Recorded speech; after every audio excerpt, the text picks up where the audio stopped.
வணக்கம் friends, welcome to Shalini's cuisine. இனி நம்ம பார்க்க போகிற ரெசிபி ரெஸ்டாரண்ட் ஸ்டைல் பன்னீர் பட்டர் மசாலா. நான் சப்பாத்தி ஜீரா ரைஸுக்கெலாம் இது சூப்பர் காம்பினேஷனாக இருக்கும். இதோட இன்க்ரீடியன்ஸ்லாம் நான் டிஸ்கிரிப்ஷனில் கொடுத்துருக்கேன், செக் பண்ணி பார்த்துக்கோங்க. வாங்க இது எப்படி செய்யலான்னு பார்க்கலாம். இதுக்கு தேவையான பொருட்கள், நான் 200 கிராம் பன்னீர் எடுத்திருக்கேன். இந்த ஷேப்ஸில் கட் பண்ணி எடுத்துக்கலாம். சின்ன துண்டு இஞ்சி, 8 பல்லு பூண்டு, 4 தக்காளி, 2 பெரிய வெங்காயம், 2 காஷ்மீரி சில்லி, 2 டேபிள் ஸ்பூன் வெண்ணெய், 1 டேபிள் ஸ்பூன் காஷ்மீரி மிளகாத்தூள், 1 ஸ்பூன் கஸ்தூரி மேத்தி, 10 முந்திரி பருப்பு, 1 ஸ்பூன் தனியாத்தூள், அரை ஸ்பூன் சீரகத்தூள், 1 ஸ்பூன் கரம் மசாலா, தேவையான அளவு உப்பு, ஃப்ரெஷ் க்ரீம், ஒரு பிரிஞ்சி இலை, ஒரு 3 துண்டு சுருள் பட்டை, 3 ஏலக்காய், 5 கிராம்பு. இப்போ ஒரு பேன் வச்சுக்கலாம். அதில் 2 ஸ்பூன் வெண்ணெய் சேர்த்துக்கோங்க. 5 கிராம்பு, 3 ஏலக்காய், 2-3 துண்டு பட்டை, ஒரு பிரிஞ்சி இலை. இப்போ இதை நல்லா பொரிய விட்டுடலாம். 2 காஷ்மீரி மிளகா, 2 பெரிய வெங்காயம் ரஃப்பாக சாப் பண்ணது, சின்ன துண்டு இஞ்சி, 8 பல்லு பூண்டு. இதெல்லாம் நல்லா வதக்கி விட்டுடலாம். இந்த காஷ்மீரி மிளகா சேர்க்கறதுனால கலர் கொஞ்சம் ரிச்சாக இருக்கும். உப்பு கொஞ்சம் சேர்த்துக்கலாம். இப்போ வெங்காயம் நல்லா சீக்கிரமாக வதங்கிடும். 4 தக்காளி. இப்போ இது எல்லாமே நல்லா வதக்கி விட்டுடலாம்.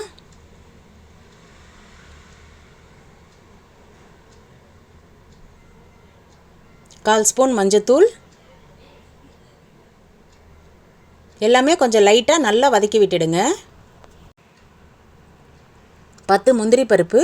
இப்போ இதையும் நல்லா வதக்கி விட்டுடலாம். முந்திரி பருப்பு சேர்க்கறனால இந்த பன்னீர் பட்டர் மசாலா நல்லா க்ரீமியாக இருக்கும்.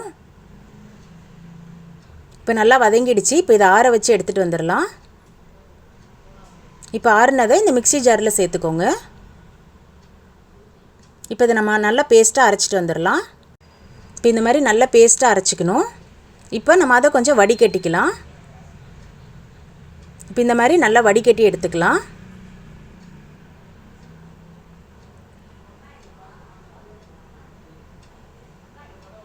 ரெண்டு ஸ்பூன் வெண்ணெய் சேர்த்துக்கோங்க. இப்போ நம்ம அரைச்சி வச்சுருந்த பேஸ்ட்டை இதோடு சேர்த்துக்கலாம். இப்போ இதெல்லாம் ஒரு வாட்டி நல்லா கலந்து விட்டுடுங்க. இப்போ நம்ம மசாலாஸ் எல்லாம் சேர்த்துக்கலாம். 1 டேபிள் ஸ்பூன் காஷ்மீரி மிளகாத்தூள், 1 ஸ்பூன் தனியாத்தூள், அரை ஸ்பூன் சீரகத்தூள், 1 ஸ்பூன் கரம் மசாலா. இப்போ அது எல்லாத்தையும் நல்லா கலந்து விட்டுடலாம். இப்போது தேவையான அளவு 1 டம்ளர் தண்ணி சேர்த்துக்கோங்க. இப்போ அதையும் நல்லா கலந்து விட்டுடலாம். இப்போ இந்த மசாலாவுக்கு தேவையான உப்பு சேர்த்துக்கோங்க.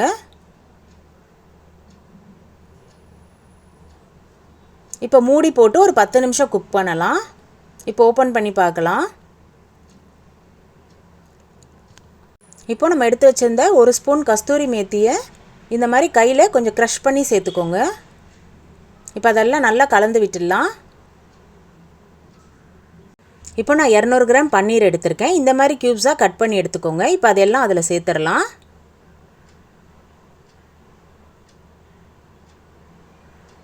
பன்னீர் போட்டு கொஞ்சம் மெதுவாக நல்லா கலரி விடணும். இப்போ மூடி போட்டு வச்சிடலாம். பன்னீர் போட்டு ரொம்ப நேரம் குக் பண்ணக்கூடாது. குக் பண்ணோம்னா பன்னீர் ஹார்ட் ஆகிடும். பன்னீர் போட்டு நான் ஒரு 5 நிமிஷம் குக் பண்ண பிறகு இப்போ நான் 3 ஸ்பூன் ஃப்ரெஷ் க்ரீம் சேர்த்துக்கிறேன். இது ஆப்ஷனல் தான், நீங்கள் ஃப்ரெஷ் க்ரீம் இல்லாமல் செய்யலாம்.